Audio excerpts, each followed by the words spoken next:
Hey there, thanks for stopping by. If you're new to my channel, welcome. My name's Robbie Greer, Rusticated-Art. Now today I wanted to focus on something that's very close to my heart. And I want to talk about prostate cancer. In August 2019, just for a routine blood test that I have to do because I do have a little bit of high cholesterol, so I have my bloods checked pretty regularly. But anyway, my PSA level came back a little bit high. Now PSA stands for Prostate-Specific Antigen. Now the PSA test measures the amount of PSA in a man's blood. Now what happens is, mine came back just a little wee bit high, not too high, it was 4. So my doctor said, oh, we should just get some tests done, just to be sure. So I went and got an ultrasound done and everything seemed to be alright. And then I heard nothing about it, and because it was so, such a little amount, I thought, oh well, maybe they just thought it's not worth worrying checking it out, going any further.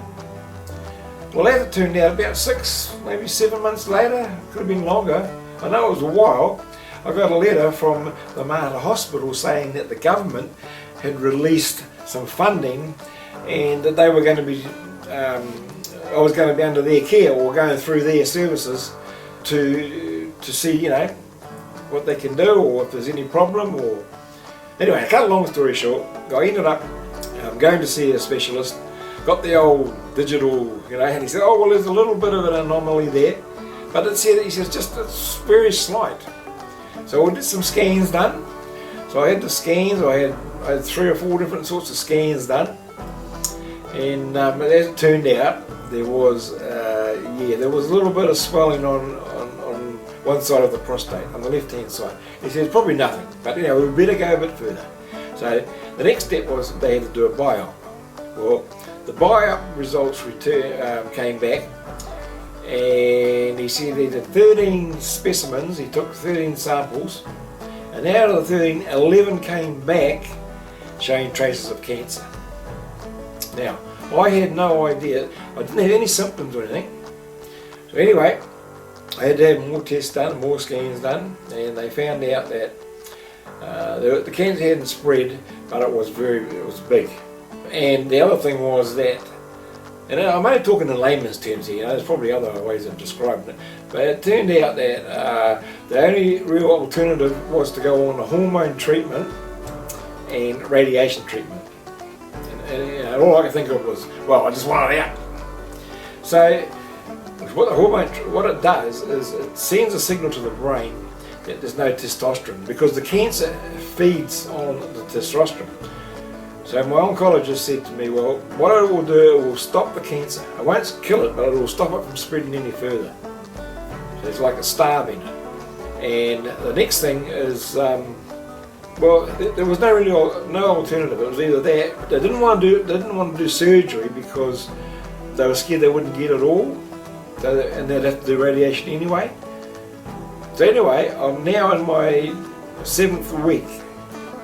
This is the last week of radiation treatment, and I just thought, I'm not making this for me. It's not about me. This is not about me. It's about just how rife or how prevalent prostate cancer is. I mean, since my diagnosis, I found out my nephew, he's just finished treatment. He's only in his early 50s. A great friend of mine from New Zealand, we were just talking, and I just happened to mention that I had it, and he's had it for the last 2 years. He's had all his treatment. He comes off the hormone treatment, I think it's in March this year, after a couple of years. I've got a really good friend who's been diagnosed as well. He's going to go for the alternative, which is for a naturopath style, so that's the way he wants to do it. And I've met so many people at the Mater Hospital, patients and guys that are just trying the best to get over it. One thing with the hormone treatment is there are side effects, and the main side effect with the hormone treatment is hot and cold sweats, because it's sort of reducing the testosterone, whatever it's doing there. You get hot and cold sweats as a woman gets when she goes through her menopause. So now I know what it's like, and I understand it. Like at the moment, I feel really hot, but then it doesn't last long, and then I go cold, The other side effect that I've noticed I've been getting is I get grumpy. Like little things will set me off. I don't mean to be like that, but you know, you just can't help it. But what I'm trying to get at anyway is that I want to get the message out there, you know, that once you hit 50, there's no rhyme or reason. You're just going to get it. If you're going to get it, you're going to get it, you know. Not because you smoke cigarettes or anything like that. Just go out there and get checked. Go to your doctors, get a test done, because it's the one of the cancers that can be cured if it's caught early enough. So, ladies, all you lovely ladies out there, tell your husbands, your boyfriends, your sons, nephews, workmates, whatever, get tested to be sure, you know. Yeah, it's really just about the awareness, making people aware of it. Now, I have to give out a big shout out to the Mater Hospital. Like everyone there has been absolutely amazing. You know, from the first phone call, which was the receptionist Penny, beautiful English accent, you know, and she just made it all sound really professional, and all of the staff there. I'm only using the names that I say because they're the first people that I had contact with. When I came in for my appointment, and I had to have a meeting with one of the nurses, Carlene, she was excellent, just talked me through everything. And the other nurse, Geraldine, same, you know, just amazing people. To my oncologist, Dr. Angela Allen, like, she's just been fantastic. Everyone's just been really professional and helpful and friendly, you know, and the information that I've been getting is to the point, it's the truth. You know, I can't praise them high enough. The radiation technicians, Ed, Vivian, and Patricia, like, there's just three of them. They seem to rotate shifts all the time, but they're all just wonderful, wonderful. They just make you feel at ease. Now, I haven't made this public. The only people that really know is my family and close friends. But it's not about me. I felt I had to say something to get the message out. You know, how important it really, really is to have a PSA test done, to get the blood test done, because you might not even know, like me, I didn't know I had any problems down there, you know, in that department. Yeah, now and again, you know, but not only just because I get a bit older, but nothing that concerned me, that's for sure. Now, one of the nurses, Carlene, she approached me a couple of days ago about would I do a painting for them, because what they do every year, they have a painting of a tree, and then what happens is the patients that go through during that year, they put their fingerprint on it, so that looks like the leaves of the tree. So I feel really humbled and privileged that she asked me if I'd help them out, and I said, yeah, no problem whatsoever. And all the staff know, the doctors know, and they've all said, oh, thanks Robbie for helping us out. And it's just my privilege to do it. It really is.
like a bird on a tree.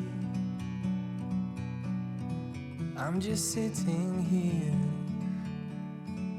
I got time, it's clear to see.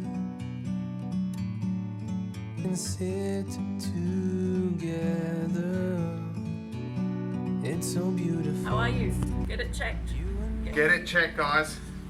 Geraldine? Get it checked, guys. Don't forget, guys. Yeah, this is Carleen, one of the nurses here. Hi, Carleen. Hi. Get it checked, guys. Okay, this is where it all happens, and these are the lovely radiation therapists that are here for today. Hi, girls. Hello. And get it checked, guys. Get it checked, guys. Get it checked, guys. Get it checked, guys. Just get it checked, guys. Lovely. Hey. Get it checked, guys. Get it checked, guys. And one more. Get it checked, guys. Lovely. Right, here we go. Right,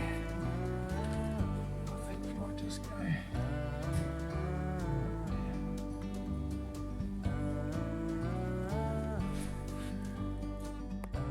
Well, thanks for watching till the end, and for joining me on my, on my medical adventure, on my journey. Now, I thought it was important to record my journey, just to make people aware of the fact that prostate cancer is so prevalent. Yeah. Well, for men, it's more common than what we realise. I didn't know anything about it, and that's why I thought it was important to record my journey. Not because it's my journey, but because it's your journey. It could be anyone's journey. It might be someone you know. We're living a lot longer now, so the chances of getting prostate cancer are pretty high, especially in older men. Now, I didn't feel that I need to do a voiceover on this one. So we'll just have some nice soft background music and painting the tree. Now, the tree is just a symbolic image. It's a silhouette, and the roots at the bottom. I put the roots there just because that's how, jumbled up and mixed up our lives can be at times. But with the assistance and help of the people like at the Icon Cancer Centre that dedicate their lives to treating people with cancer. Now, I finished my treatment yesterday. That was 7 weeks, 5 days a week, going in from where I live. It's a 50-minute drive each way. I'm really relieved it's over. In 6 weeks' time, I'll be going back. I'll have some blood tests done, and that'll tell them whether they've actually got rid of it completely or not. Apparently, the X-rays are looking good. One thing it's made me realise, I cannot stress enough how important it really is to get tested. It's just a little routine blood test can pick it up before it's too late. So once you've turned 50, guys, get it checked. Alright. Anyway, thanks for watching, and we'll see you in the next one.